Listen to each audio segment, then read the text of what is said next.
Well, good morning and welcome to Frankly Speaking here on WYDC TV Big Fox. I'm your host, Frank Acom. We are broadcasting live from the Hesselson studio here on Marcus Street in Corning, and we have a lot to cover on the broadcast. In the 7 o'clock hour, we'll be talking with James Kuhl. He's running for re-election to the Steuben County Legislature. He'll be joining us right around 7:20, so don't miss that. We also have, we have a lot of updates. Let's get right to it, as a matter of fact. We're going to be talking later on about the town hall with Bernie Sanders and AOC on CNN. AOC not ruling out primarying Chuck Schumer. We also have Zohran Mamdani, mayoral frontrunner in New York City, who was on Fox News yesterday.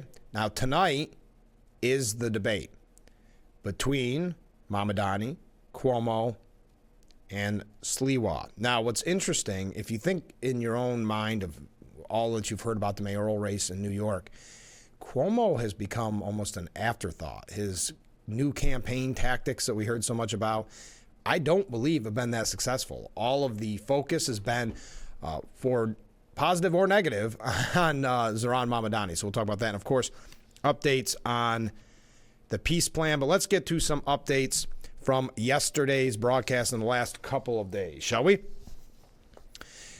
The AP is reporting that dozens of reporters have turned in their access badges and exited the Pentagon yesterday rather than agree to the government-imposed restrictions on their work, pushing journalists who cover the American military further from their seat of its power.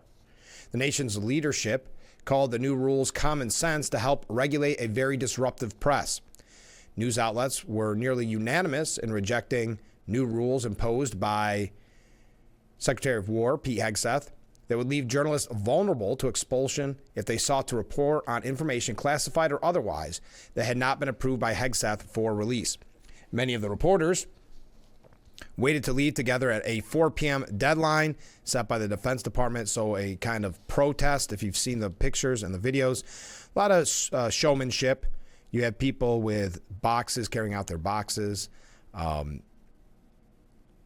They had some, it says here, as hours approached, boxes of documents lined a Pentagon corridor and reporters carried chairs, a copying machine, books, and old photos to the parking lot from suddenly abandoned workspaces. Shortly after 4, about 40 to 50 journalists left together after handing in their badges.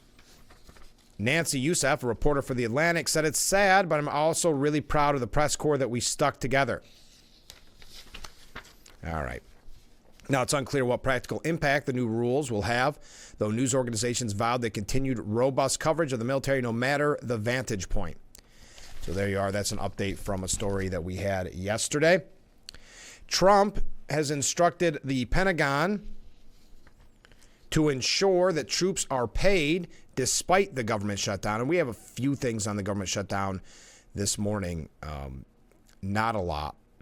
But he signed a directive ordering the Department of War to keep paying U.S. troops despite the ongoing government shutdown, bypassing Congress after lawmakers failed to reach a funding deal now for weeks. The White House said the move is necessary to protect, quote, military readiness as the budget standoff stretched into its third week. The order, issued as National Security Presidential Memorandum 8, directs the department to use available fiscal year 2026 funds to cover military pay and allowances.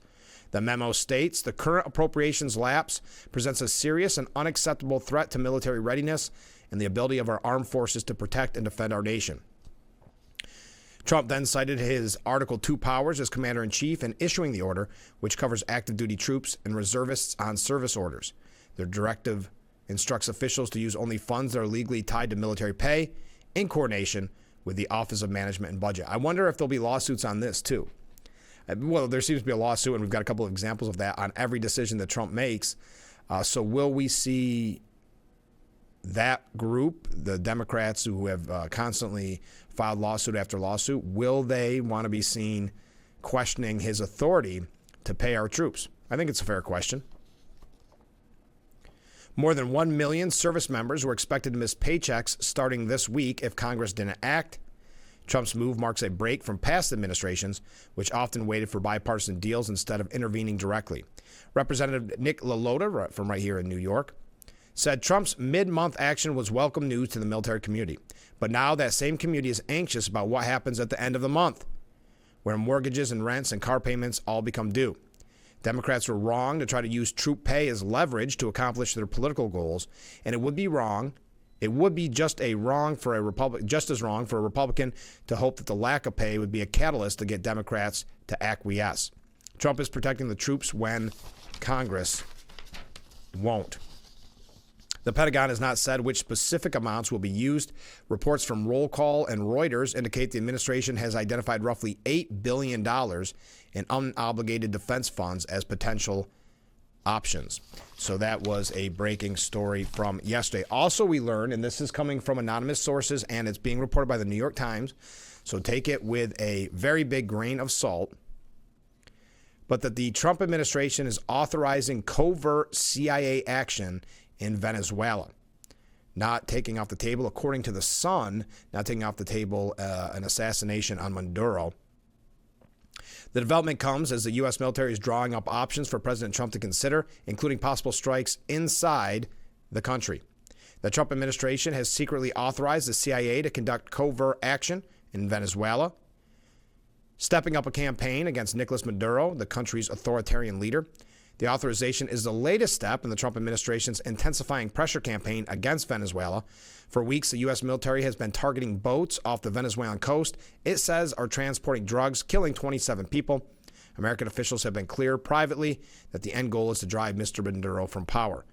Trump acknowledged on Wednesday that he had authorized the covert action and said the U.S. was considering strikes on Venezuelan territories. Man, if you're Maduro, how concerned and how worried are you right now? You're not trusting anyone. We are certainly looking at land now because we've got the sea very well under control, the president said. Any strikes on Venezuelan territory would be a significant escalation. After several of the boat strikes, the administration made the point that the operation had taken place in international waters. The new authority would allow the CIA to carry out lethal operations in Venezuela and conduct a range of operations in the Caribbean. The agency would be able to take covert action against Mr. Maduro or his government, either unilaterally or in conjunction with a larger military operation. It is not known whether the CIA is planning any specific operations in Venezuela. But the development comes as the U.S. military is planning its own possible escalation, drawing up options for President Trump to consider. The scale of the military buildup in the region is substantial. There are currently 10,000 U.S. troops there, most of them at bases in Puerto Rico, but also contingent Marines on amphibious assault ships. In all, the Navy has 8 surface warships and a submarine in the Caribbean. The new authorities, known in intelligence jargon as a presidential finding, were described by multiple U.S. officials who spoke on the condition of anonymity to discuss the highly classified documents. So there you are. How's that for breaking news? Also, we're going to move quick this morning. I'm warning you. The Trump administration has withheld $40 million from California. Why? Because of their refusal to enforce English language requirements for truckers. That's according to Transportation Secretary Sean Duffy. Now, we recently had the story where New York had issued a real ID for a commercial truck driver whose name was no name given. But this move targeting California, saying the move came weeks after an investigation found that an illegal immigrant truck driver, Harinder Singh, killed 3 people after making an illegal U-turn on a Florida road in August. California has issued the driver a commercial license, but these English rules predate the crash. Duffy cited failures by California to enforce English proficiency rules following one of Trump's executive orders. Duffy saying, California is the only state in the nation that refuses to ensure big rig drivers can read our road signs and communicate with law enforcement. This is a fundamental safety issue that impacts you and your family on American roads. The Golden State thinks it's okay to ignore the U.S. Department of Transportation English language requirement for truckers. You can play all the games you want, but not at the expense of American lives, Duffy wrote. So, that is another major update. Let's keep going. as I mentioned, kind of the activist judges here. Oh, and we're going to give you an update, 2 updates from yesterday's story, from yesterday's broadcast. And then we are going to get into, I think, some very troubling news about polling. It ties in with Israel and Hamas and this consistent anger and hatred towards Israel and kind of the anti-Semitism that has run amok, unfortunately, in the Democrat Party. We are going to talk about that in just a little bit. But a judge has halted Trump's planned layoffs of federal workers during government shutdown. So this is, again, why I question whether or not they will file a lawsuit against the military pay. A federal judge in San Francisco has ordered the Trump administration to immediately halt its efforts to lay off roughly 4,100 federal workers during the government shutdown, saying the move is unlawful. Now, this is coming from CNN, so we will. It's, let's see, paragraph 1, 2, 3, 4. In the 5th paragraph, we find out who appointed District Judge Susan Ilston. Ilston said, as of right now, the temporary restraining order is in effect. The order, the judge said, bars the administration for now, it's always for now, from moving ahead with any layoffs for members of several unions that sued over the plans or issuing any new layoff notices for those union members. It will remain in effect while the union's legal challenge plays out. Okay. So before we go to break, the judge from San Francisco, we're going to play a game. The judge from San Francisco, Susan Ilston. Susan Ilston was appointed by whom? I'll wait to hear from you. We've got a couple options. We'll make a multiple choice. Was it Donald Trump? Was it Joe Biden? Was it Barack Obama? Let's keep going. Was it George W. Bush? Was it Bill Clinton? There, or all of the above? No, that wouldn't work. So that's my question for you today. And you only have 2 minutes to respond because we're taking a break, and I'm gonna break the news to you. District Judge Susan Ilston, who halted Trump's planned layoff of federal workers during the government shutdown, nominated by who? Stay with us. We'll be right back after this. Roof Cam, brought to you by Boss Security and Horseheads. Contact them today for all your business and home security needs. We are back, broadcasting live from the Hesselson studio. We got a couple of predictions of which president appointed the judge that halted Trump's planned layoffs. It was kind of a little tricky question, if I'm being honest. So I don't blame anybody for not getting it right. Mark wrote in Obama. One viewer wrote in Trump, which is a good guess because every once in a while there is one of those outliers where you go, whoa, what happened? And then this one, Karen writes in, good morning, Frank. Good morning, Karen. Karen guesses the judge was appointed by Sleepy Joe. I would have guessed Sleepy Joe as well, but I went back far enough in the history book. It was President Bill Clinton. That might be a newer one. I can't think of the last time we announced a Bill Clinton appointee that went against Trump. But numbers-wise, it's staggering when it comes to Democrat presidents appointing one of these judges as compared to Trump. Every once in a while there's a Trump. We even heard from a Reagan, which was kind of surprising not that long ago. It's kind of like trading cards. We should keep a checklist. But I appreciate the guesses. And it was a little unfair because it went all the way back to Bill Clinton. All right, an update from yesterday. Letitia James, her fugitive grandniece at the center of the federal indictment against the New York Attorney General, posted a boastful but also fib-filled, according to the New York Post, Facebook post after her extensive criminal record became national news. Nakia Thompson said, for all the inquiring minds, no, I'm not in trouble, haven't been in years. She claimed her extensive rap sheet dating back nearly 20 years, including 2 charges of assaulting cops, was, quote, old as we'll say heck, and fabricated. Okay. Very much an active mother to my children every day, work every day, and very much in college and about to graduate with my BA in sociology with a minor in criminal justice. She did omit the fact that she was arrested for felony larceny with her kids in tow as recently as 2019. That was omitted from the Facebook post. She then chided gossipers for always focusing on the negativity regarding her past, which includes 4 citations racked up in a single day in July, including speeding 80 miles per hour in a 55 mile per hour zone. 4 citations in a day. I'm doing my thing, she added. I walk with my head held high because I worked hard to get where I am, describing herself as a walking testimony. Patting herself on the back.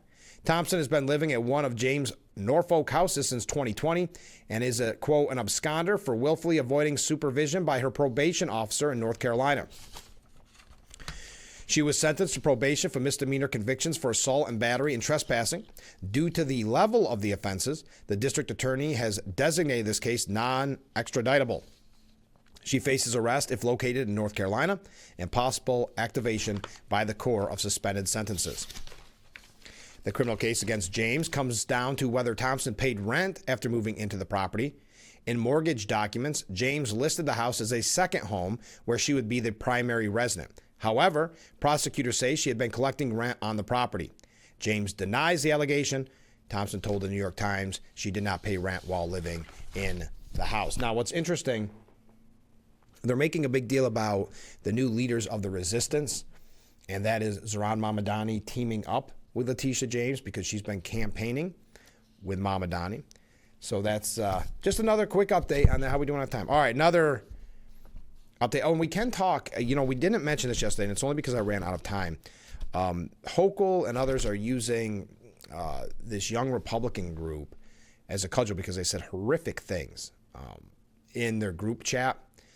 But Hochul and others are looking at this as an opportunity to attack all Republicans while, kind of downplaying what violent rhetoric is coming from their own party, such as Jay Jones pondering the shooting of Republican lawmakers, these type of things, but calling for Trump and others to condemn the text chat that no one knew anything about. But we can talk about that, and I do have it in my stack. I don't want you to think I've ignored it.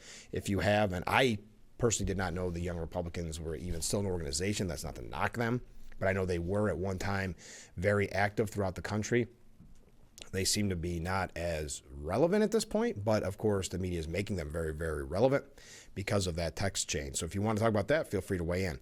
All right, one quick update. I promise I'm not going to bring up The View a lot. I know we talked about The View quite a bit yesterday, but I want to give you a laugh this morning. After actress Cheryl Hines went on The View and defended her husband's record, her husband, of course, Robert F. Kennedy Jr., and this is why The View is so obnoxious, because they don't let their guests speak. They don't let her get her point out, to one point where she even said, "Can I finish?" Joy Behar said, "I think we should have more Republicans on the show. They're scared of us." Now, you can make a joke about that. I'm sure Greg Gutfeld has. They're not scared. Why would anybody in their right mind go on a show where you're going to have, 4 or 5 co-hosts screaming you down so you can't get a word in edgewise and not giving you time to correct the record as you push lies and narratives? So the idea of they're scared of us is laughable. But I had to mention that to you to give you a little laugh this morning. Do you think a J.D. Vance couldn't, in a fair debate, I think do just fine with the ladies at The View?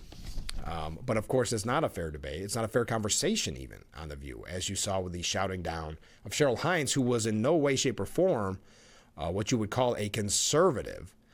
She became public enemy number 1 in the Hollywood circles because the day that RFK Jr. teamed up with Trump. It's as simple as that.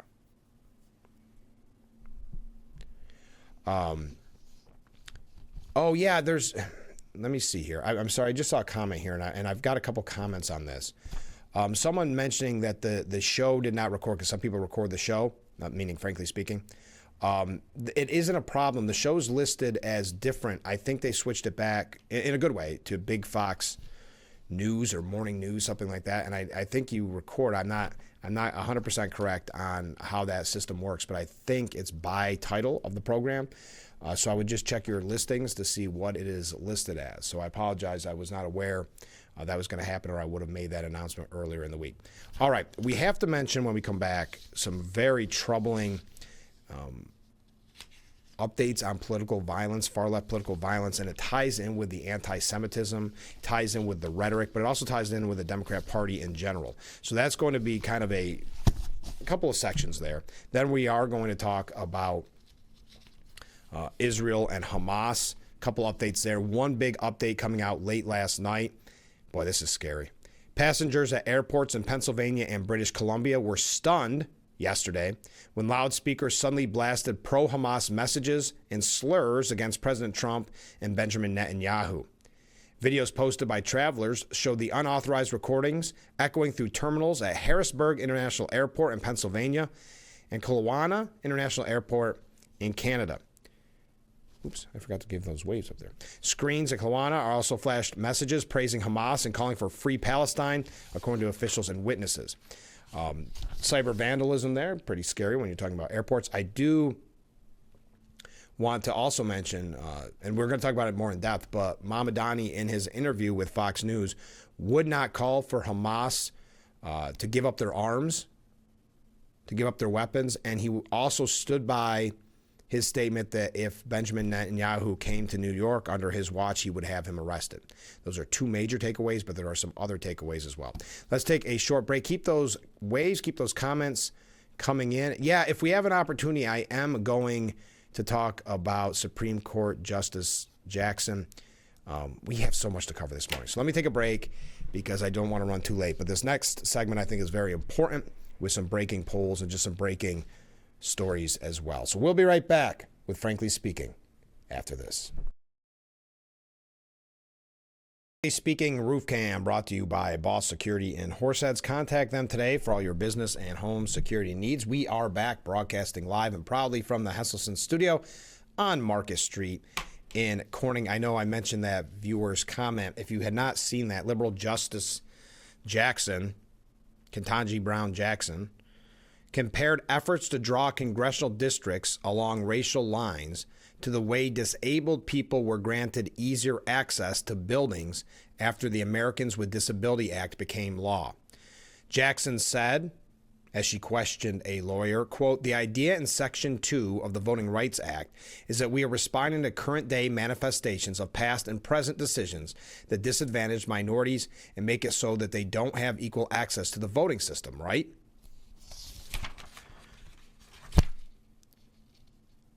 As she was questioning the lawyer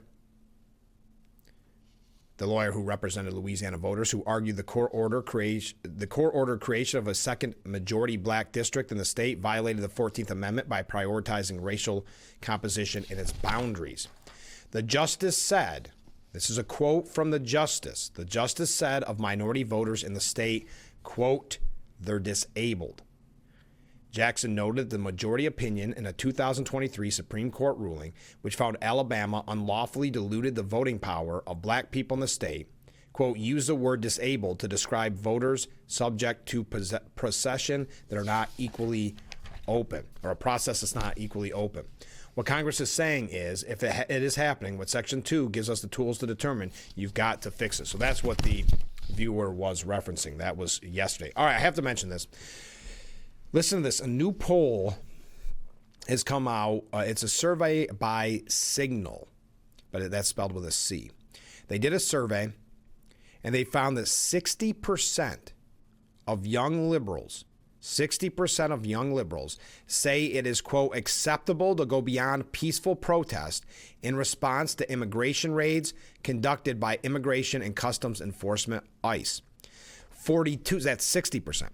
42% of liberals said it was acceptable to go beyond peaceful protest, even if that meant breaking the law. The numbers jumped to 60% of liberals under the age of 30. So no longer accepting peaceful protests as a means to have their voice heard. They're now talking about breaking the law and going beyond peaceful protests. Signal president and pollster Brent Buchanan said liberals are shockingly okay with breaking the law to go against government action they don't agree with, like ICE raids. One side of America's political spectrum, whether directly engaged in this behavior or not, now openly accept breaking laws if it means advancing their political agenda. Considering their justification of illegal immigration and insistence that it's not a criminal act if the act is desperate, this might not be such a surprise.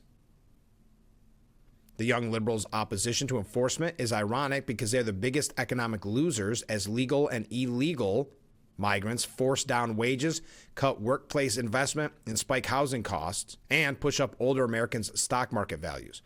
Overall, 25% of the 1,500 respondents told Signal that it is acceptable to go beyond peaceful protest. 11% strongly agreed, as did 18% of all liberals. And we're not going to get into all the numbers. But that ties in with a bigger problem that we've had with the far left violence. When we talk about the assassination of Charlie Kirk, when we talk about the 2 assassination attempts on the President of the United States. But it also ties in with the rhetoric that they've been pushing overall. That poll was in reference to ICE, but think of the anti-Semitism that has run amok on college campuses, in the media, on the streets of New York and elsewhere, not just on college campuses. So this should come as no surprise, but it's heartbreaking at the same time.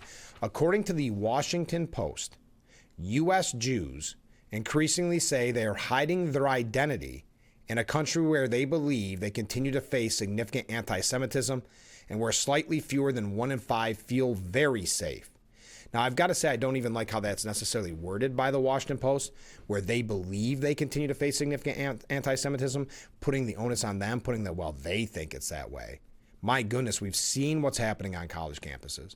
We've seen the threats, harassment, and intimidation of not just Jewish students, which sadly has been supported by faculty and staff. Harvard's president willing to take a pay cut to stand with the anti-Semitic protesters, but it's also happened on the streets of cities throughout the country. The nation's 6 million Jewish adults also are skeptical of President Trump's campaign to fight anti-Semitism on college campuses. Washington Post, good job. Make sure you get that dig on Trump there. With nearly 2/3 suggesting he is conducting it for other reasons. I don't quite understand that. The poll was conducted in early September before Trump helped negotiate a ceasefire deal. Well, there you go. Thank you. I'm glad that paragraph is after the ad break. Good. Nearly half of U.S. Jews say there is a lot of anti-Semitism in the U.S., and a similar share say there is some. A third say they don't feel safe in the United States, and 2/3 report being or seeing anti-Semitic content online at least once a month. At the same time, a large majority, 73%, say that they have not been the target of anti-Semitic remarks online or in person in the past year. I do not blame a single Jewish person who is concerned about going to synagogue, who is concerned to enroll their child to a college or a university. But it's heartbreaking. But when you look at what's happening specifically on college campuses, which became so prevalent in the media because the media supported them, along with the faculty and the staff supporting them. But you saw those Jewish students who were not just forgotten by the supposed grown-ups on college campuses, they were actually targeting them. So according to this poll, and I'm not going to read any more because you see the bias dripping from the piece, but there is a real concern in the Jewish community. And remember, it was Van Jones who said the Democrat Party is now marbled with anti-Semitism. And according to this poll, it reveals a Jewish community that is wary and divided about its domestic political allies. Asked how unfriendly or friendly the GOP, the Democrat Party, and Trump are to Jews, the poll finds all three are seen as roughly equal. The assessment is a plunge for the Democrat Party since 2020, when 52% of U.S. Jews consider the party friendly, compared with just 36 who said this today. Now, again, when they talk about Trump and they talk about Republicans, this was done before the peace deal, so it's not even worth mentioning. But about 3 in 10 American Jews say the Democrat Party is unfriendly towards Jews. Now, I would, again, just quote a major voice in the Democrat Party, Van Jones, who said the Democrat Party is marbled with anti-Semitism. So enough on that poll, but it ties in because Israel's current phase of its war against the savage terrorists of Hamas is over. President Donald Trump brokered his historic deal to bring the hostages home and hopes a new era in the region will begin. But is it over? And what does it mean for us here in the United States? This is by Shahar Azani at Fox News. While decent human beings gathered to mourn the innocent souls slaughtered and the hundreds taken hostage by Hamas on October 7th, other groups assembled for a very different purpose. They did not gather to advocate for peace or to support President Trump's ceasefire agreement. Rather, they chanted for October 7th to happen again, screaming glory to our martyrs while waving jihadist flags adorned with machine guns. Wow. And I don't need to detail to you the horrific events of October 7, 2023. Too many in Israel chose to close their eyes to the reality, telling themselves lies. They're only speaking to their public for political reasons. And I'm getting into the weeds on this a little bit. Accordingly, for the past 2 years, we have witnessed a terrifying surge of anti-Semitism. Jewish students have been harassed and intimidated, synagogues vandalized, and Israel supporters' businesses boycotted. Online spaces fester with conspiracy theories that would have been familiar to propagandists in the 1930s. Now the public call to replicate what happened on October 7th on American soil represents a new and dangerous precipice. It is a direct and unambiguous threat, not only to the Jewish community, but to the very foundation of our society. History has taught us that what starts with the Jews never ends with the Jews, and what starts with the Jewish state often finds its way to the West. Such calls are not a matter of free speech. I'm going to sneeze. Give me a second. The right to protest and express political dissent is a cornerstone of our democracy, but is not a license to incite violence. Such speech represents a clear and present danger to social order. A society that tolerates such calls is one that is actively dismantling its own safeguards against barbarism. When calls to globalize the intifada, which again, Zohran Mamdani did not disavow when it was being said at his rallies, are met with shrugged shoulders or echoed by a political candidate for mayor. Okay, there we go. The poison seeps into the mainstream. The chants we heard on the anniversary of October 7th were not just an echo of a brutal past, but a threat to our collective futures. We are now at a moment of decision. Will we look reality in the eye? Will we dare face this evil and take action against those who spearhead it? Or will we choose to shy away from it, hoping it will go away, knowing it never will? The choices are to make, is ours to make. Our future depends on it. Believe them when they tell you who they are before it's too late. And I've got other examples of this, unfortunately, and I'm going to tie it in with the larger picture of the left-wing violence. And then we are going to get to Israel. We've got a lot to cover. We're going to get to the town hall with AOC and Bernie Sanders. We're also going to talk about the Fox News interview with Zohran Mamdani. So stay with us. We'll be right back with Frankly Speaking here on WYDC TV, Big Fox. The Frankly Speaking Roof Cam. Brought to you by Boss Security in Horseheads. Contact them today for all your business and home security needs. Oh, wow, we got a lot of comments here.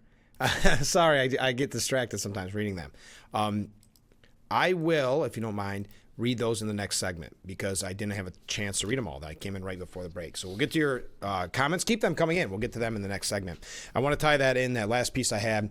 According to the New York Post editorial board, Students for Justice in Palestine just outed itself as actually being Students for Terror in Palestine. That is the only possible conclusion, as the group cheers Hamas's massacre of collaborators, quote-unquote collaborators in Gaza, now that the terrorists are free to wage war on rivals with the IDF pulled back to the ceasefire line. Students for Justice in Palestine's online tribute to pro-Hamas propagandist Salih al-Jafari, killed in Palestinian infighting, rants, "Death to the occupation, death to Zionism, death to all collaborators, including the Dogmaush clan, which Hamas has alternatively accused of being allied with Israel and ISIS. SJP plainly will amplify whatever lies Hamas sells. For the start, it glorified the October 7, 2023 terror attack on Israeli citizens, then turned to demanding a ceasefire before the IDF even began its counterattack." You remember that? Yes, there was a demand for a ceasefire instantly. "The only justice it supports is the triumph of the terrorists and the slaughter of the Jews. This is the group that Zohran Mamdani brought to his undergraduate campus at Bodine College an SJP chapter that proceeded to oppose the arrest and deportation of convicted terrorist bomber Rashmi Youssef Odai. He was finally deported in 2017. It also hosted radical Lebanese American professor Assad Abakali, who praised the Palestinian, quote, godfather of the Middle Eastern terrorism, and years later blamed the U.S. for the attacks on 9/11. Mahmadani himself hasn't gone so far as to cheer Hamas's latest slaughter of other Palestinians. He's playing nice during his mayoral run. I don't know. I mean, he said he would not call for the disarming of Hamas. But on the other hand, he refuses to say, oh, there we go, Hamas should disarm. And we're going to talk more about his interview with Fox later. But pushed on the question by Martha McCullum of Fox News, he first tried to pivot to his affordability promise, the only thing he wants to talk about, before garbling, I don't really have opinions about the future of Hamas and Israel beyond the question of justice and safety, and the fact that anything has to abide by international law. The record shows that Hamas is opposed to justice, except for the Sharia law it imposes, and to safety. It literally dug its hundreds of miles of tunnels and bunkers beneath schools, hospitals, and other key civilian structures to use innocents as human shields. But Mahmadani won't even say the terrorists should step aside for an international force that can lead Gaza permanently out of war into peaceful prosperity. He's too careful to stand explicitly with his old SJP comrades in cheering Hamas's deadly drive to recover absolute power in Gaza, but he can barely hide the truth. That's exactly where his sympathies still stand, and that is a common trend in what you would call the up-and-coming or the rising stars in the Democrat Party. And let's talk a little bit about that. Representative about the violence, about the rhetoric coming from the left. Representative Don Beyer claimed, and he's a Democrat from Virginia, he claimed that the Virginia Democratic candidate for Attorney General, Jay Jones, who fantasized about the shooting of a Virginia Republican lawmaker and their family, quote, is no worse than what President Donald Trump says almost every day. He was asked by a reporter with the Dogwood News if he had a comment about Jones. Beyer expressed that Jones' comment entertaining a hypothetical situation of shooting former Virginia Speaker of the House of Delegates, Todd Gilbert, was awful. Beyer continued to state that he hopes Jones prevails in the upcoming election. How about Mr. Jones? He said, you know, what Jay said was awful. Can't just leave it at that. Nope. It's no worse than what Donald Trump says almost every day and the things that J.D. Vance has said. You compare it to the other evil things. People make mistakes. I very much hope he prevails. Wow. So the rhetoric is not going away. Now, that could be one of the reasons that even CNN has had to admit, and it's specifically data analyst Harry Enton, he painted a pretty bleak picture of the Democrats' midterm chances, the 2026 election, as that election nears. Enton, who was citing the Kalishi prediction market, noted in April that Democrats had an 83% chance of winning the House of Representatives. As of today, that has dropped to 63%. And said yes. So, you know, if you go back 6 months, you go back to April, what are we looking at? Well, we are looking at the Democrats with a very clear shot of taking control of the U.S. House of Representatives. We saw them with an 83% chance. But those odds have gone plummeting down. Now we're talking about just a 63% chance, while the GOP chances up like a rocket, up like gold, up from 17% to now a 37% chance. So it will look like a pretty clear Democrat win in the House come next year has become much closer to a toss-up at this point, although still slightly leaning Democrat. He then said, what has changed? Well, why don't we just take a look at the national picture first? Take a look at voters and how they're feeling about things. And we could take a look at the generic congressional ballot. And I want to take a look and compare it to 2017, 2018, right? Because that's sort of the baseline. That was, of course, the first Trump term. That was where Democrats were sort of keeping pace. You go back to April and look at that generic congressional ballot. What do you see? You see +3 Democrats in 2025 in April. You see +3 Democrats back in April 2017. Now jump over to this side of the screen. What happens? Well, the Democrats are no longer keeping pace with the pace that they were setting back in 2017 and 2018. The bottom line is it hasn't happened. It hasn't happened. Democrats have stayed basically steady. They have fallen off the pace. Democrats are way out ahead back in 2017. And now we're basically looking at Democrats ahead. But again, they're so far in back of the pace they had set there. And so I think there are a lot of folks like myself, are saying, wait a minute, given what we might be seeing in redistricting, is this +3 going to be enough? Interesting. And how about this? Oh, I've got so much to cover. Two more things on this kind of the Democrat Party, I guess you could say. The rage. I see that Kamala Harris using very nasty language to describe RFK Jr. I'm not even going to mention it, but it's blanked up what RFK Jr. is doing to HHS. That's Kamala Harris. Nancy Pelosi shouting at a reporter, and only a Democrat could get away with this, as she was clutching the hand of an aide to help her walk. She snapped at a reporter asking about the Capitol riots and saying, why didn't you call in the National Guard? You said you made a mistake. She said to the reporter, shut up. Only a Democrat could get away with that. All right, we got to take a short break. A couple other things on this when we come back. We are going to talk about Israel. We're going to talk about Mama Donnie. So much. Stay with us. We'll be right back.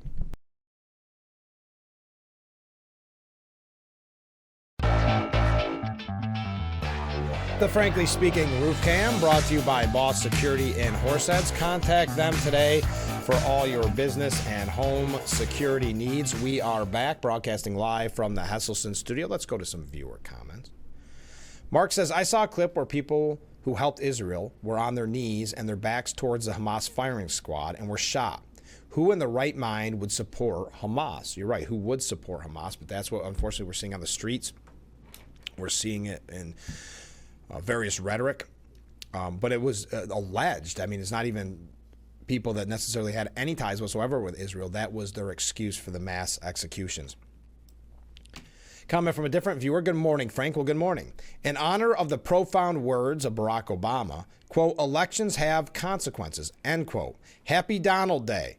There are only 1,191 days left in his term. Your friend, no name given. Perfect.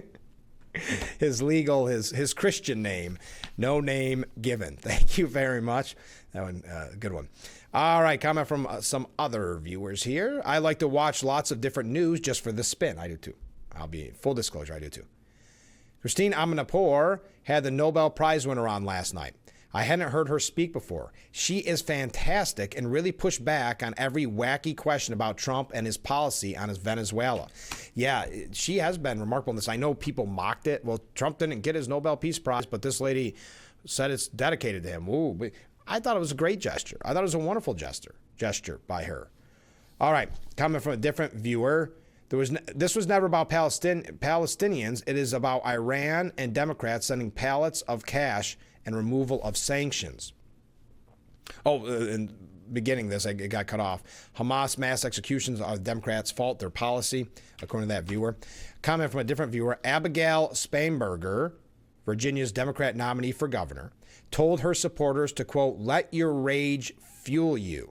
That's been quoted here by Daily Signal. I saw it on the Hill. So, yes, it is an actual quote. It is a clear example of Democrats encouraging violence. The definition of rage is uncontrollable, violent anger. You're right. And you know who's making a name for himself with it? J.B. Pritzker. Tell me this is the headline he's been dreaming of. Coming from the Washington Post.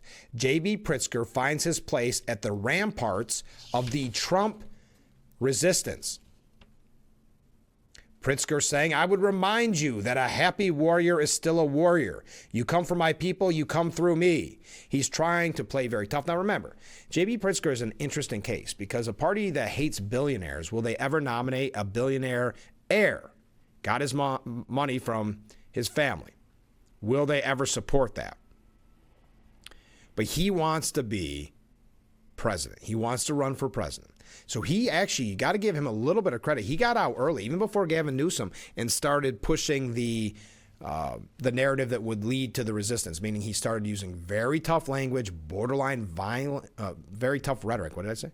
Language? Yeah, language. Very tough language, very tough rhetoric, bordering on and very often crossing the line about violent rhetoric, pushing violent rhetoric.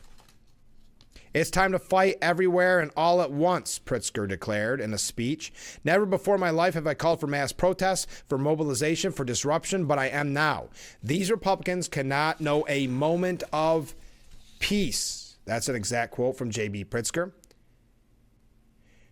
Though many believe moderation and modulation are the ways for Democrats to repair their tattered brand, Pritzker has claimed that anything less than waging full-throated battles against Trump is moral abdication. Now, here's the problem that I have with this. Well, he says there are people, some in my own party, who think that if you just give Donald Trump everything he wants, he'll make an exception and spare you of some of the harm. Here's the problem with that. He's pushing this rhetoric, and I do believe it's why Democrats are suffering in elections because of the violent rhetoric, the extreme woke policies that they've taken over and over again. You add all those together, and it's proved a disaster for them. But if Pritzker is thinking about the White House, he has to win the Democrat primary. And how do you win the Democrat primary right now? You show yourself to be the face of the resistance. It's why he has a headline that Pritzker finds his place at the ramparts of the Trump resistance. It's why Gavin Newsom has been given so much attention, because the media wants to prop him up as well, because he went after Trump by using what they're saying is Trump's kind of language in tweets. So he's pushing that in hopes that, again, at the end of the day, he doesn't have to look moderate. Now, after they win the primary, they'll pretend and they'll lie to you that there's some type of moderate. But they've got to win the far left base of their party. So that's why they're going to these extreme natures. I just had to bring that to you because I've been talking about J.B. Pritzker and his dream to be the face of the resistance. And there he is. He got his wish. We got to take our last break of this hour. Keep those comments coming in. Then we're going to wrap up hour number one. Running just a little bit late. The Frankly Speaking Roof Cam, brought to you by Boss Security and Horseheads. Contact them today for all your business and home security needs. We are back broadcasting live from the Hesselson studio. I just saw this in a quick glance at some emails that I got. And I would love to know, and you don't have to answer today. Tomorrow's Friday, but we have a Climate Fact Friday with Bob. And CNN is reporting, I just find this interesting because I look at it a lot different, but planet heating methane is escaping from cracks in the Antarctic seabed as the region warms, with new seeps being discovered at an astonishing rate, scientists have found, raising fears that future global warming predictions may have been underestimated. Huge amounts of methane lie in reservoirs that have formed over millennia beneath the sea floor around the world. This invisible climate-polluting gas can escape into the water through fissures in the sea floor, often revealing itself with streams of bubbles weaving their way up to the ocean surface. So let me ask, how is that created by man with the global warming? So is that negating everything that we've done specifically in New York to push back our carbon emissions and these type of things? I always find that that's not how they're presenting it. That's the way my mind works, is if that's happening, there's nothing we can do to overcome that, right? What are we supposed to do about that? I don't know. I just find that really interesting, and they're pushing that at CNN. All right, last thing before this hour, we're going to talk about the peace deal, what we learned, and a lot of other things to catch up on in the next hour. But this is interesting. Axios is reporting that dozens of Democrats running for U.S. House seats across the country said that they either wouldn't vote for Hakeem Jeffries or are declining to commit in doing so. Now, Hakeem Jeffries has not done a great job in his leadership position if you are a Democrat, I would say. Same with Chuck Schumer right now. He's trying, that's why they're keeping the government shut down, to try to prove a point that they are the face of the resistance. Jeffries has enjoyed the unanimous support of his caucus since becoming Democrat leader. That may no longer be the case next Congress amid growing grassroots frustration toward his leadership, particularly on, you guessed it, the far left. Yes, the left, who are trying to drive out Chuck Schumer, now trying to drive out Hakeem Jeffries. Axios reached out to virtually every Democrat running for a House seat that could conceivably be won by a Democrat in 2026, with 113 responding in phone interviews or written answers. Of those, 20 said they wouldn't vote for Jeffries as Speaker or Minority Leader, with 5 more saying they were likely to vote against him. Another 57 candidates declined to commit to supporting Jeffries, saying it was premature to do so, citing ideological differences or outlining perceived flaws in strategy, messaging, or leadership they want to see addressed. Only 24 said that they would definitely vote for Jeffries, with another 7 saying they would likely do so. Not good news for Jeffries or Chuck Schumer lately. Hey, whoa, we are running late. Hour number 1 in the books. Hour number 2 moments away. Stay with us.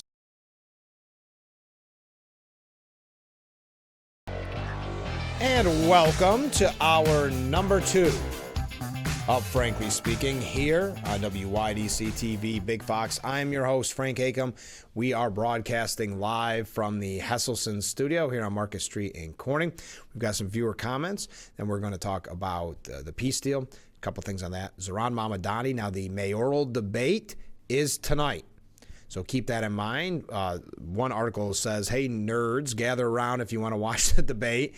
There's a little bit of that. We'll say wonkiness, political wonkiness.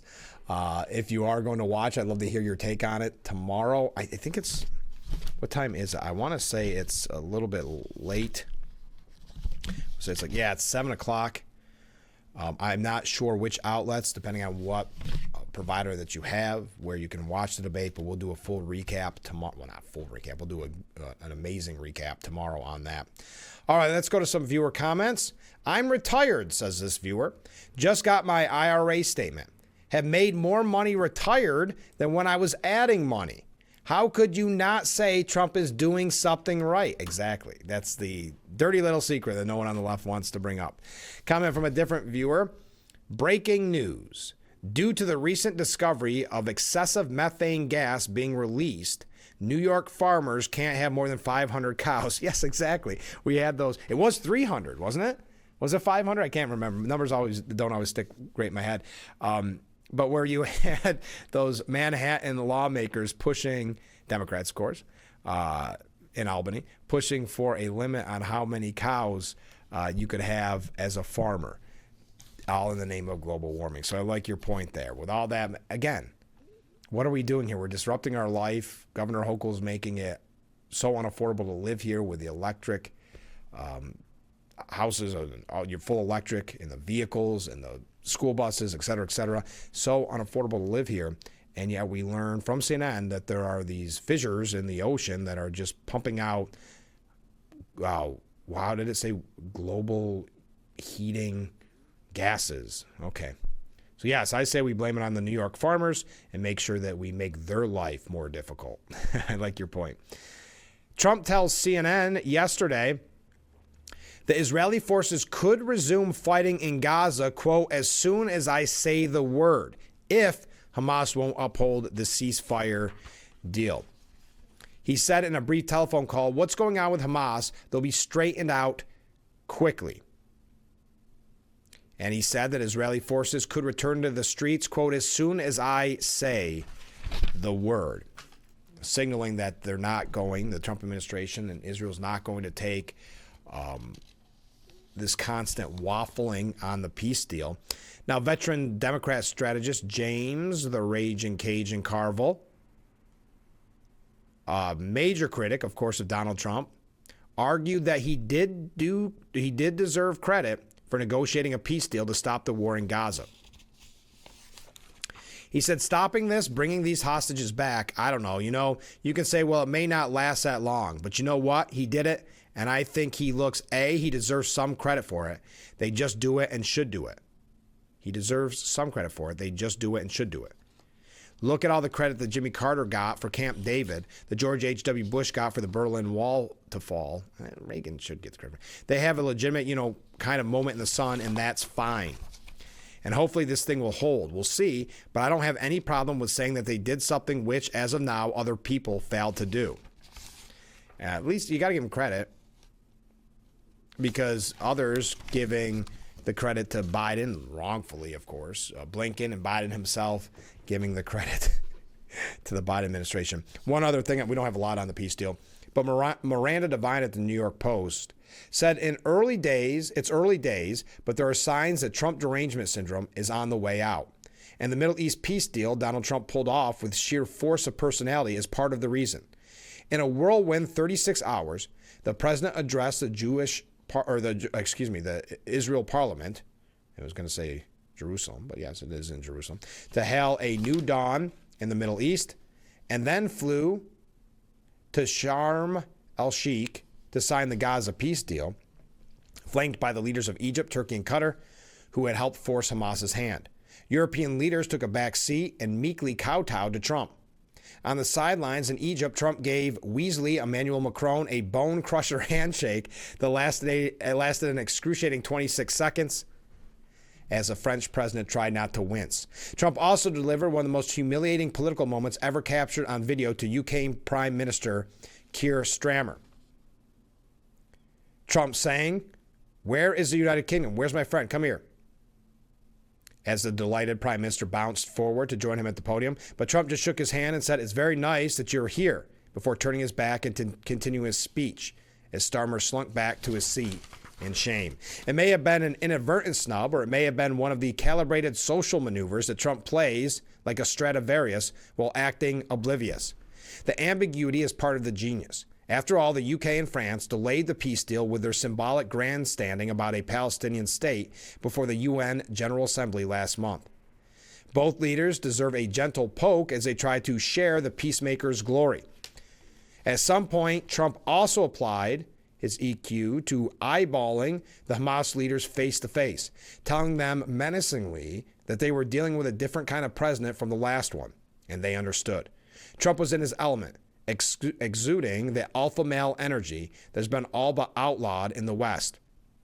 He must look to the Europeans like Shakespeare depicted Julius Caesar, quote, "bestride the narrow world like a colossus, and we petty men walk under his huge legs and peep about to find ourselves dishonorable graves." Trump's dominant energy is a welcome shield to ward off these circling sharks salivating over the recent enfeeblement of the United States by a string of weak and feckless leaders. How far this country has come in just a year.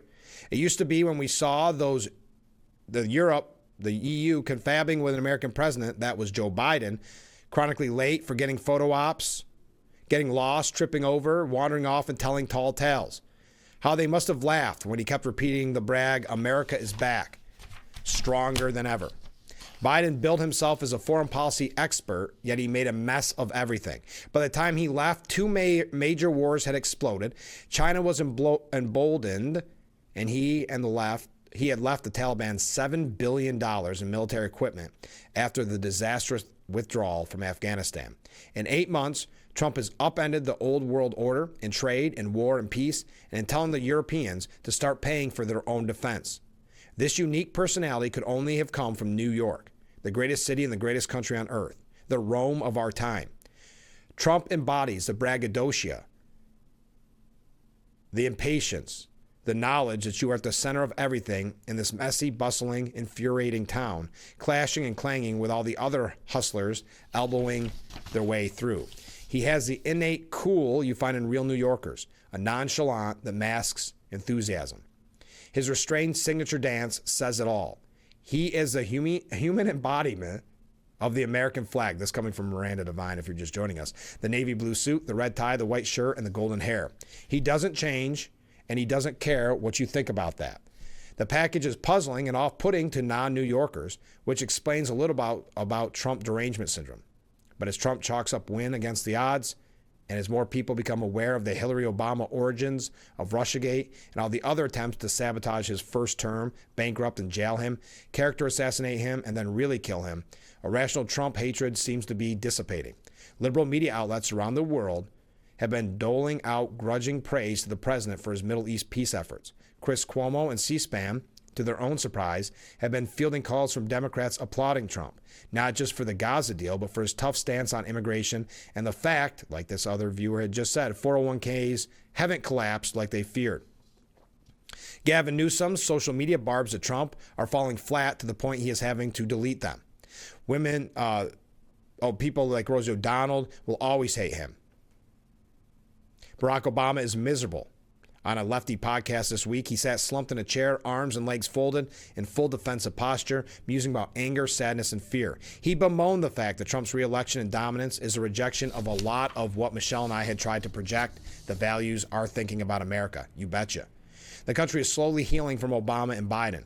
One sign was Brandy Cruz, a social media citizen journalist invited to the recent Antifa roundtable at the White House, who described herself as a recovered TDS addict. Covering left-wing riots in Seattle the past 5 years had flipped her. Now she says she's happier, healthier, more successful, and even a little, did she say this? And a little more attractive. Let's hope shrugging off Trump derangement syndrome proves the same for the country. I thought that was kind of interesting from Miranda Devine. All right, Zohran Mamdani refusing to ask Hamas to disarm and standing by Netanyahu's arrest. This is going to be interesting because tonight is the debate. And I was surprised. I'll admit it. I was wrong. And by the way, did I miss your comment, Mark? I think I missed your comment. You said that you missed the government shutdown. You had predicted it'd be over in 2 weeks, and you were wrong. If I didn't read that, I apologize. I'm with you. I'm in the same boat. I thought it would be done and over with before this. I don't remember what my exact prediction was, but yes, I'm with you on that. And the only reason I say that is it just hit me that I did not mention that. So I apologize. But I also I also questioned whether Zohran Mamdani would actually go on Fox. He did. I'm surprised. He has been very shy when it comes to certain media. He's been running a kind of a Biden-esque basement campaign. So it was pretty surprising to see that he would go to Fox News, but he did. Maybe this was in his preparation for tonight's debate when he takes on Cuomo and Sliwa. So Zohran Mamdani repeatedly refused to say that Hamas should lay down its weapons. That is extremely telling. And he stood by his promise to arrest Israeli Prime Minister Benjamin Netanyahu if he comes to New York City. He was on with Martha McCallum, persistently pressed by McCallum if Hamas should put down its weapons, a key pillar of the deal with the terror group, a deal that they have refused to accept as of now, and give up leadership in Gaza. Mamdani tried to wiggle out of that line of questioning. Imagine wiggling out of that line. Imagine not being confident and saying, yes, Hamas should give up its arms. If they're talking about ceasefires all the time, they're talking about peace for Palestine. Yes, Hamas should give up their arms. Yes, they should give up in Gaza. But he cannot say that because that's how radical the far left has become. And he's afraid he'll lose support from the far left. He'll lose support from the Democrat Socialists of America. So he tried to wiggle his way out of it, brought up affordability, these type of things. I don't really have opinions about the future of Hamas and Israel beyond the question of justice and safety, and the fact that anything has to abide by international law. That applies to Hamas. That applies to the Israeli military. Applies to anyone you could ask me about. Wow.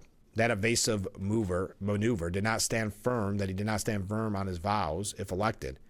So, yeah, he was wishy-washy on Hamas laying down arms, but very confident that he would arrest Benjamin Netanyahu. When McCollum pointed out that the U.S. hasn't signed the treaty for the International Criminal Court, which is who called for the arrest of Netanyahu, Mamdani appeared to hint his stance was more one of principle, noting the court also issued a similar warrant for Putin.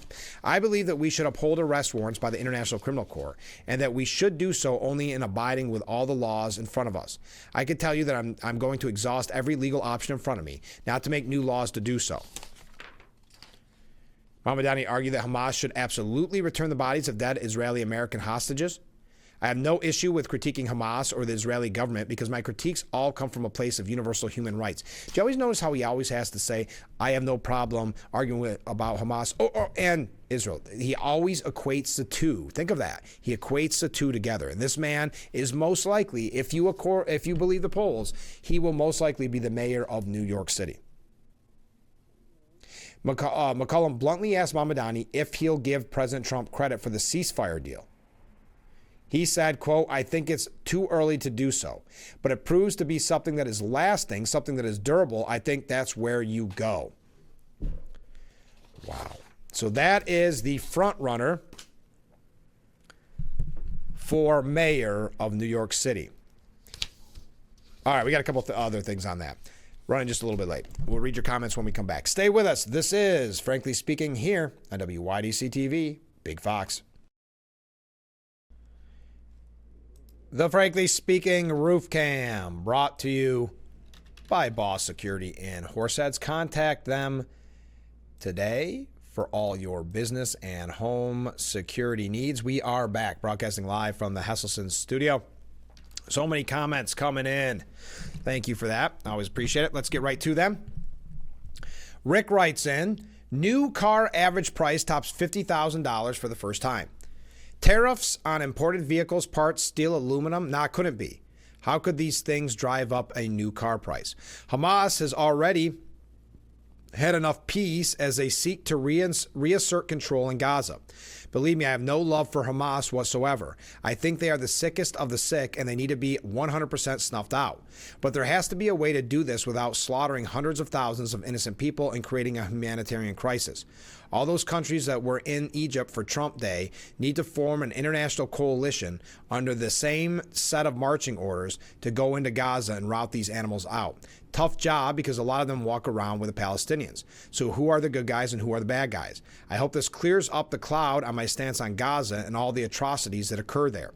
Trump says Venezuela emptied out their jails and insane asylums and sent all those people, along with drug dealers, petty criminals, and vagrants, to the United States. So who did they leave in Venezuela to send drugs to the U.S.? That's a step. And I'll be remiss if I didn't recognize Speaker Johnson for not swearing in Congresswoman-elect Grijalva of Arizona and the last vote needed to deliver the Epstein files. Enjoy you all. All right.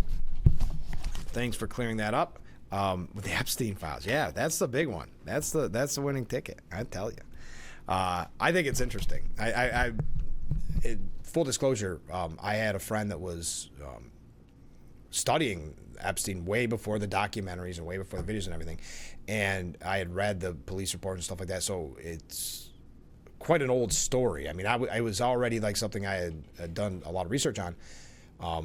Then he died in prison. So the reason I give you the background on that is when I was kind of entrenched in it, trying to study it myself, I wish, during the Biden administration, during the Trump's first administration, Obama's administration, I wish there were people calling for the Epstein files to be released. It's interesting that now, as people see it as a cudgel they can use against Trump, now it's the biggest issue Democrats have ever had. Seems like 4 years ago, or the last 4 years, would have been a perfect time for that, right? And again, I think it proves the point. The fact that Biden or Harris didn't release it goes to, again, to at least in my mind, from a party that pushed Russia, pushed all these non-scandals or fake made-up scandals with Trump. They would have released it if it was at all detrimental to Trump. So again, I understand why Democrats see it as a winning issue, because there's even Democrats that don't want it released but can say it, and it looks like it's bad on Trump. And every time something's released, they say this is already old news. So they want some mythical, or not maybe mythical, maybe real information, but that information may not exist. We may not know. There may not be that smoking gun article that so many people are claiming they're looking for, and I think that's the ultimate goal from the Democrat Party. They want to call for the smoking gun that they may or may not know it does not exist, because then it's a winning. Then they can keep saying, well, Trump's not releasing it. Why didn't Biden release it then? I don't know. I don't have the answer for these questions. This isn't even a political question. Why wasn't it released? Why weren't the calls to this be released? It would have been a lot more beneficial to the Democrat Party if they're as bad as they claim. The Democrats now claim the Epstein files are. Why not release them under the Biden administration so they could have got Trump? Why do you do it now when Trump's already in power? I just find there's too many moving pieces but the Democrats just find it as a winning. They think it is a winning conversation. I don't know if it is. Time will tell on that. All right, continuing. A little bit too much of a tangent on that. Coming from a different viewer. Good morning, Frank. Well, good morning, Steve. The tell for Zohran Mamdani is everything he referred to is international law and globalism. Great point. That is everything that will eventually lead to a new world order. Thankfully, Trump removed us from WHO, which had dictated everyone should need digital IDs. Also, what is the main controlling unit? Look at China and what is happening in Europe now with the digital IDs. Socialism and communism, in my opinion. Is stronger here now than ever. People really need to be aware. It is. I mean, if you've got an avowed socialist, the front runner of the mayoral race, and you've got other socialists, avowed socialists, Democrats, Socialists of America, that have become the face of the Democrat Party. Look at AOC, look at Bernie Sanders. We're going to talk about their town hall here in just a moment. That was on CNN. Comment from a different viewer. So Hamas does not have to lay down weapons, but Americans shouldn't be allowed to have guns. Are these people nuts? Thank you very much. And finally, Ken writes in, I assume you watched the Mamdani interview on Fox, yep. I had a few takeaways. I always appreciate your takeaways. Kind of like this. One, his attitude and mannerism would make me want to count my fingers and how many I had left after we shook hands. Yes, he is a very, what's the word you want to use? I don't know. Continuing. He knows his policies will be wildly unpopular. That's why he didn't answer a single question. When Martha asked how many New York City government employees he would be in charge of, he said 300,000. That seems like a huge number, even for a city of 8 million. No wonder they need to charge residents a separate tax. That's a good point. He didn't answer a single question. We know that this is what's interesting when it has the implications that it has for the gubernatorial race. Because if he does win, and it looks like he's going to, he can do a lot of damages with his policies from January when he's sworn in till November when the gubernatorial race is ongoing. And let's face it, if Elise Stefanik declares that she is going to run, Elise Stefanik can use the endorsement by Governor Hochul over and over again. And don't think for a moment she won't. But now Zohran Mamdani, who just played Governor Hochul like a fiddle, gets the endorsement from Hochul. And then when he's asked, does he endorse Hochul for governor, he says, we'll have to wait and see. And you think, wow, Hochul, I hope you're at least a little embarrassed over that, a little sheepish. Well, now Zohran Mamdani is changing his tune because Governor Hochul campaigned with him again, 2 times being used, praising her on affordability after saying in the past that she failed New Yorkers. What a flip-flop. Mamdani saying, I think Governor Hochul has been successful in her pursuit of an affordability agenda. Oh, I'm running late. Naming steps that she had taken on child care thus far. But just 2 years ago, during negotiations over the state budget, the Queens State Assemblyman ripped Hochul for not agreeing to raise taxes on millionaires. Anyway, we got to go because I realized I'm running late, and I had told our guest, James Kuhl, that we would talk at 7:20. So 5 minutes late. Bear with me. Coming up next, running for re-election for Steuben County Legislature in District 12, which is a district that encompasses Irwin. James Kuhl will be our guest after this. This is Frankly Speaking. Stay with us.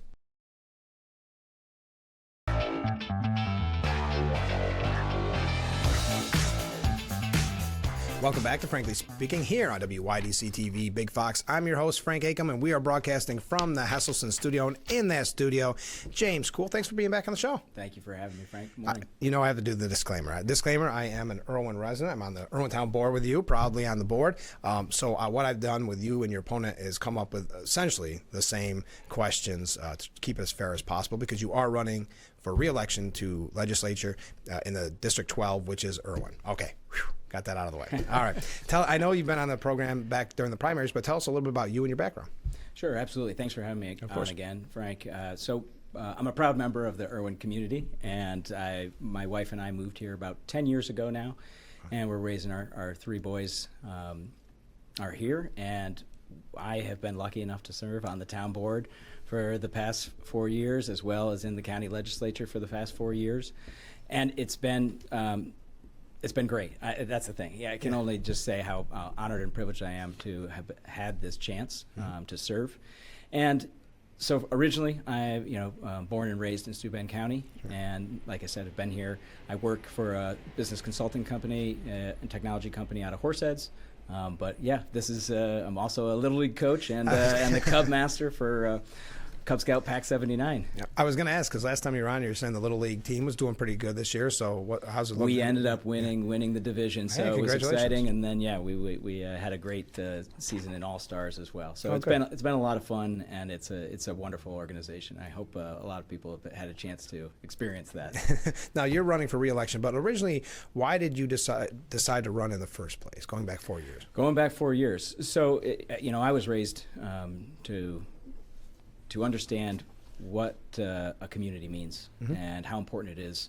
And that's really why when we moved here, I figured out how to just raise my hand. Yeah. So when we got here, I joined the planning board. The town of Irwin will find you a home if you're willing to put yourself out there.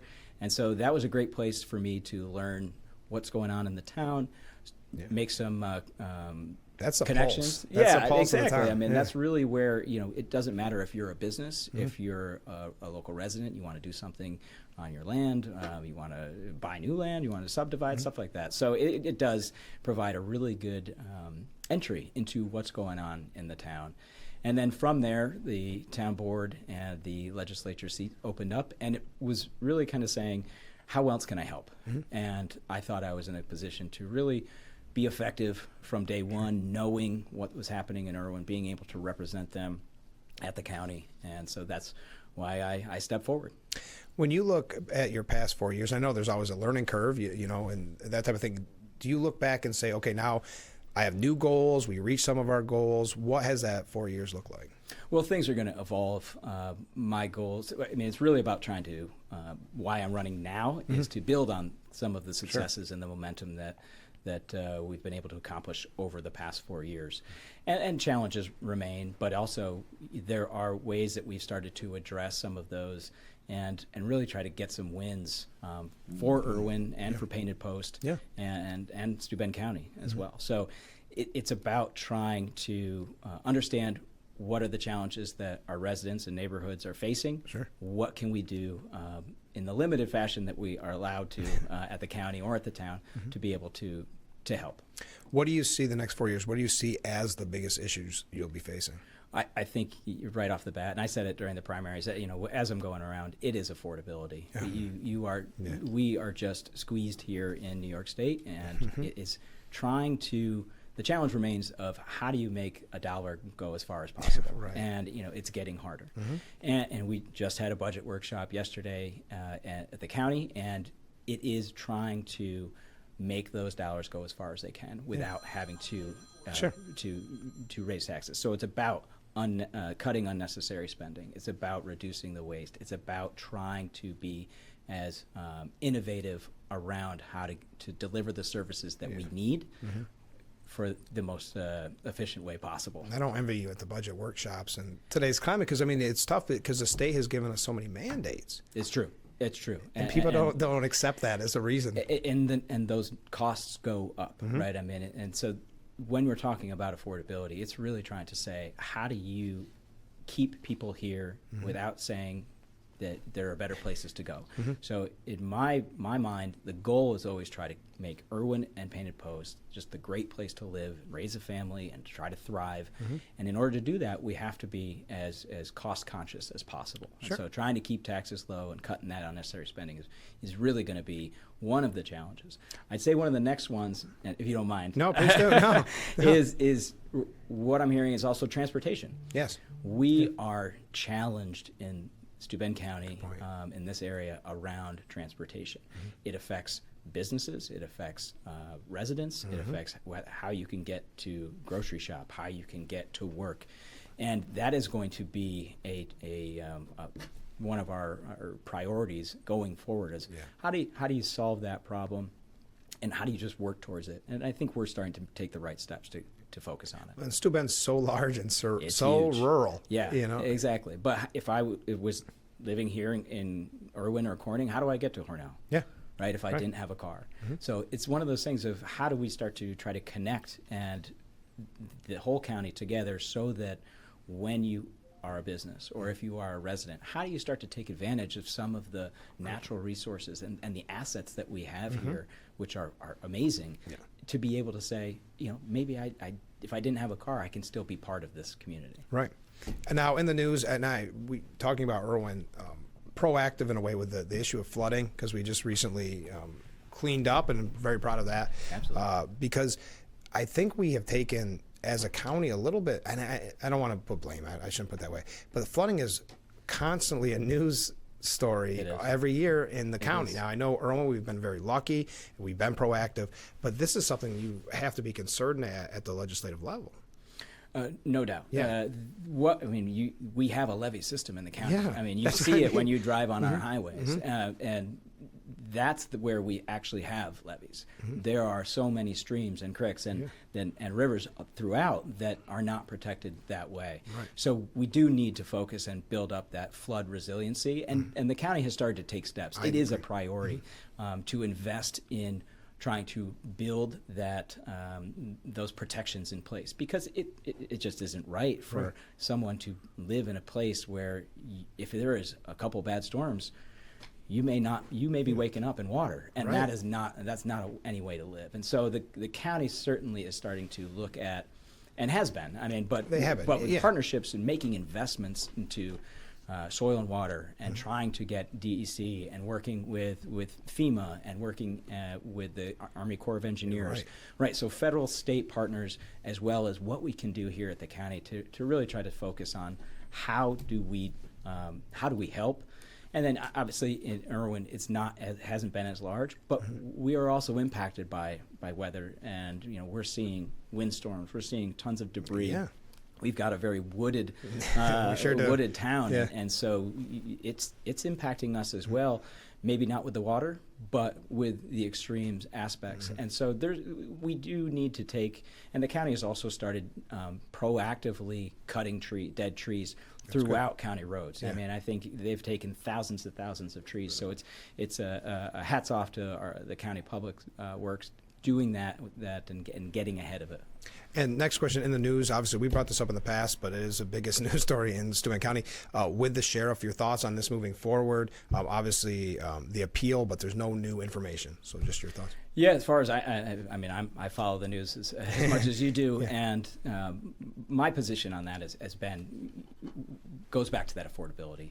It is how do we reduce liability exposure wherever it may be at the county, and so it's really around trying to reduce that so that it doesn't roll back onto the taxpayer. But but that doesn't mean I haven't supported the sheriff in terms of his law enforcement responsibilities.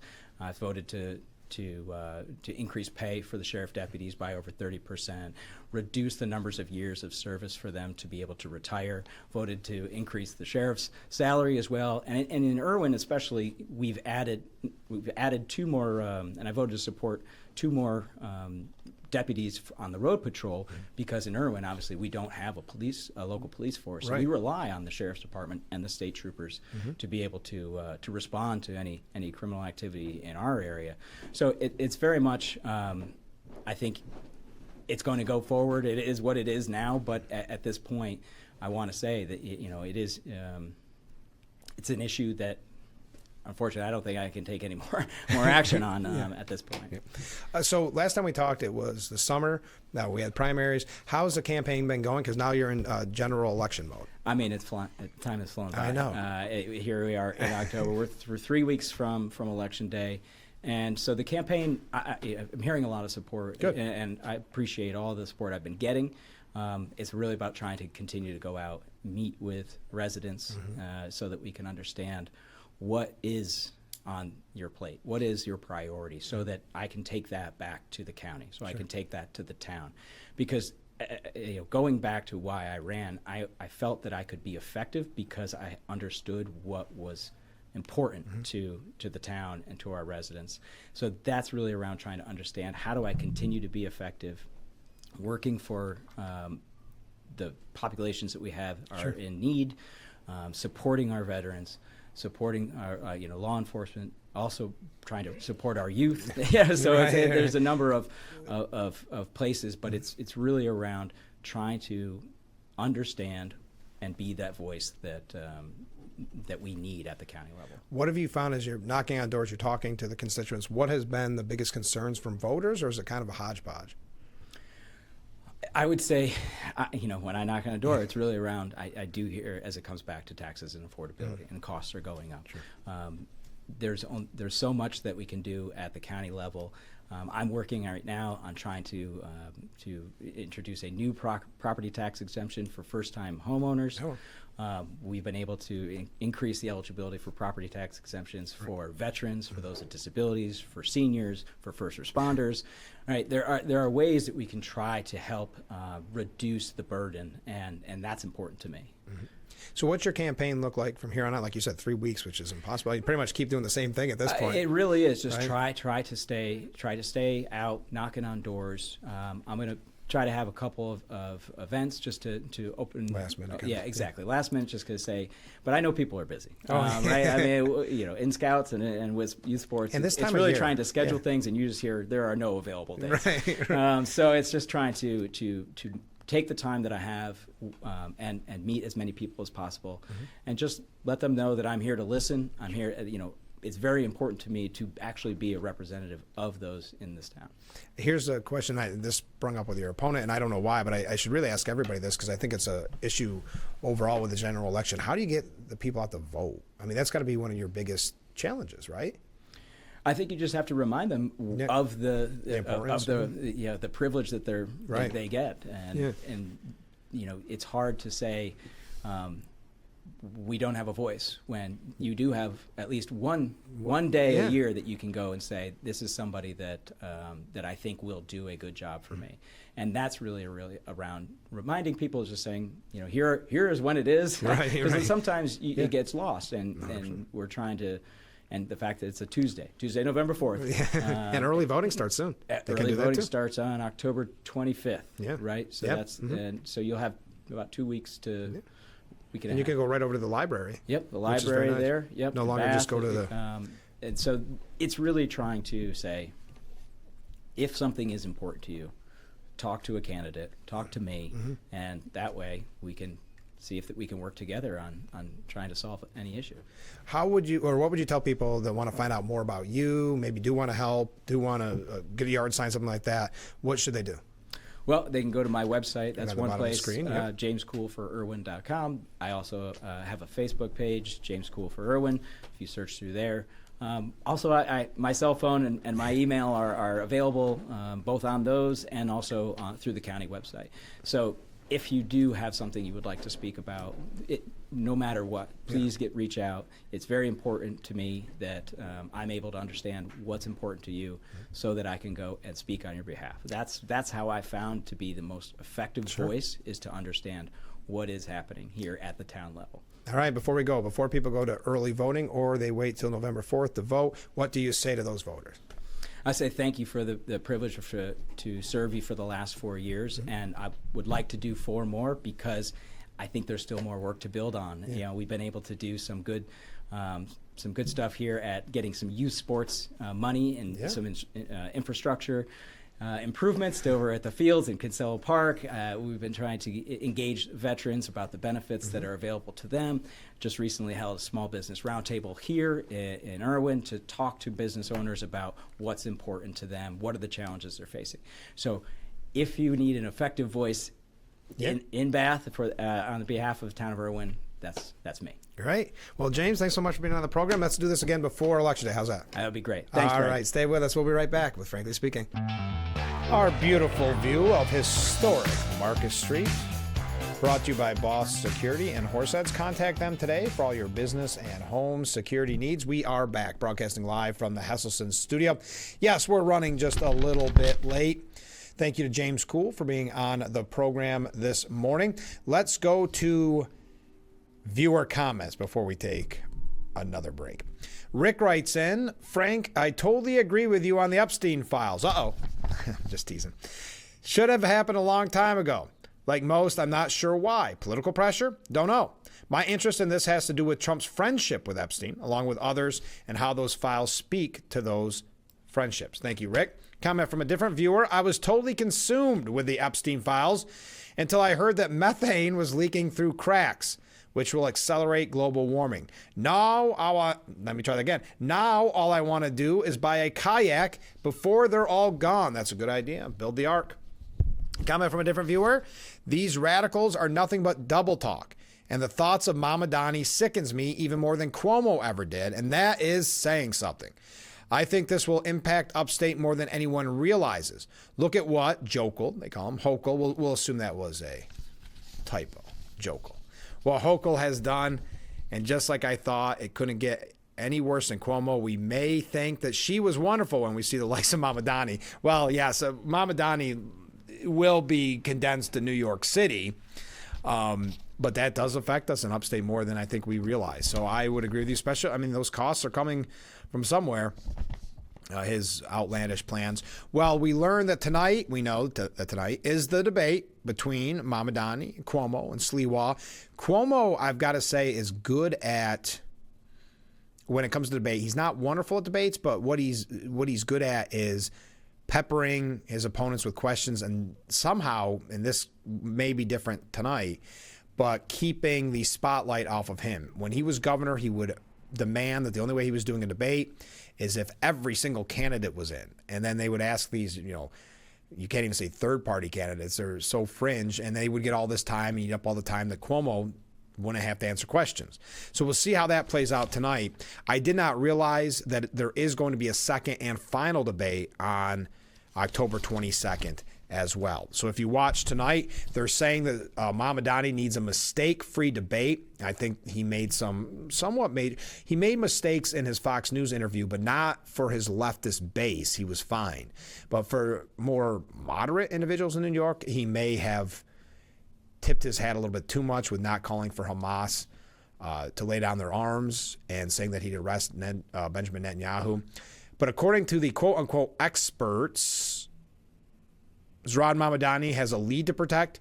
Cuomo can't be too gruff, and Sliwa can simply be his iconoclastic self. Mamdani is walking a tightrope atop a double-digit polling advantage, and Cuomo is desperate to cut into it. A potentially catastrophic gaffe by Mamdani stands to aid Cuomo, who has leaned on his decades of experience in the halls of power, in contrast to the backbench state assembly member. It is going to be interesting tonight, and we will be covering it on tomorrow's broadcast if you don't have an opportunity to see it. Now, Brian York at the Washington Examiner writes, Zohran, Big Tish, and the New Resistance. This week saw the debut of a new alliance in the ongoing resistance to Donald Trump. New York Attorney General Letitia James, already a hero on the left for the 2022 lawsuit she filed in an attempt to cripple Trump. If you really consider her a hero over that, if you're on the left, you made a tactical mistake. Because it was the lawsuit, like Letitia James, Alvin Bragg, and others, that, in Trump's own words, I'm one indictment away from the White House, and he won the White House. I think that played a major role at the end of the day. A lot of people don't like being told who they can and cannot vote for, and that's what they were attempting to do with these lawsuits, using lawfare to bankrupt the former president, now president. But they said that she has joined with Zohran Mamdani in a rally. And in a larger sense, it was about the face of the resistance in the second Trump administration. A lot of faces of the resistance, isn't there? All right, we got to take a short break. Get your last minute comments in because I'm going to double back the commercials, and then we are going to wrap up today's edition of Frankly Speaking. So stay with us. Please get all your last comments in. The Frankly Speaking Roof Cam brought to you by Boss Security in Horseheads. Contact them today for all your business and home security needs. We are back, broadcasting live from the Hesselson studio here on Market Street in Corning. I know I've got to take another short break already, but we got so many comments, I want to read them all. Then we will wrap up. Well, you know what? No, I'm going to wrap up with the comments in the last segment. Let me go through this. The takeaway from Sanders and AOC's CNN town hall yesterday. What we learned from CNN, their takeaways of their own town hall, is that they learned what progressives want. I don't accept IOUs. I don't accept pinky promises. That's not the business I'm in, AOC said. Sanders agreed, saying that a Trump pledge to support such an extension, meaning the Obamacare extension, wouldn't be enough. We also learn, I don't want to go through their takeaways. AOC leaves the door open for a Schumer primary challenge last night. When asked, should Schumer be worried, she said, no, seeming visibly agitated by the question. I don't think this is about anything. Yeah, she's not necessarily ready sometimes when the tough questions are asked to her. Let me just jump in on this one, Sanders interjected, trying to save her. We have a country that is falling apart. AOC, while laughing hysterically, then jumped back in. This is what we're talking about. This is what we're talking about. We have a housing crisis, a healthcare crisis, an education crisis, massive income and wealth inequality, a corrupt campaign finance system, and the media says, are you going to run? What are you going to run for? Nobody cares. AOC chimed in, nobody cares. Well, yeah, nobody does care, I guess. If that's your campaign platform about running, that nobody cares, I say run with it, AOC. Anyway, so she didn't completely shut it out. Something to keep in mind. Bernie Sanders clashed with a town hall attendee over Schumer. Well, I think it reflects more on Mike Johnson's leadership and President Trump's leadership, Sanders said. This is a leadership that said it's okay to give well, how do you feel? You tell me. You think it's a good idea to give a $1 trillion tax break to the richest people in the country and then make massive cuts to health care? The audience member said, I think Chuck Schumer has voted for continuing resolutions 13 times in the last 4 years, and he has the opportunity to vote for one again, but he's refusing to come to the table. Sanders said, I think, look, as I've said, there are 53 Republicans in the Senate, correct? They need 60. What does that mean? It means you have to talk to one another. Mike Johnson is not talking. John Thune is not talking. Trump is not talking. That is the problem. All right, last break. Then we wrap up. Stay with us. We are back, broadcasting live from the Hesselson studio. We got to move quickly here. I want to get to everybody's comments. Are you old enough, this viewer asks me, to remember the Cuomo debate with the rent is too damn high party, along with the prostitute and the legalized marijuana candidate? I think there was like 8 of them on stage. Yes, that's what I was referring to. I remember watching it that night, and it was very telling of Cuomo's tactic. He would only debate if they had all those other kind of wacky candidates on, because it took the pressure off of him. He got what would normally be, let's say, 10 questions during a debate. He would only get 2 because of time restraints. So yes, that's exactly what I was referring to. I forgot about the various candidates, though. That was better than comedy on TV. Comment from a different viewer. Follow the money. The Epstein files have to do with the richest of the rich. That's why neither Democrats nor Republicans want to let the filthy cats out of the bag. They both need the filthy money. Thank you.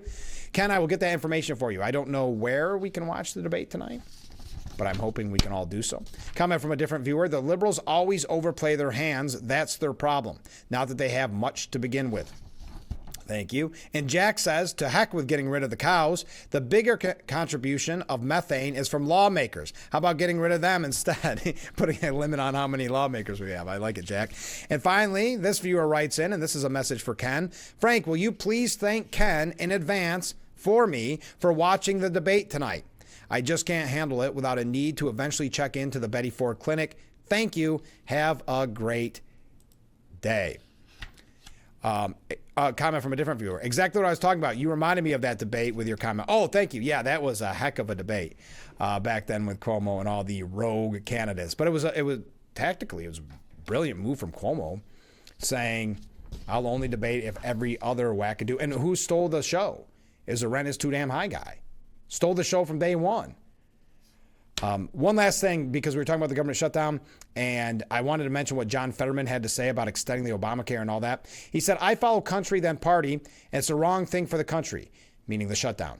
In a period of chaos, I refuse to vote to shut our government down. I would love to have a conversation about extending the tax credits for healthcare, absolutely.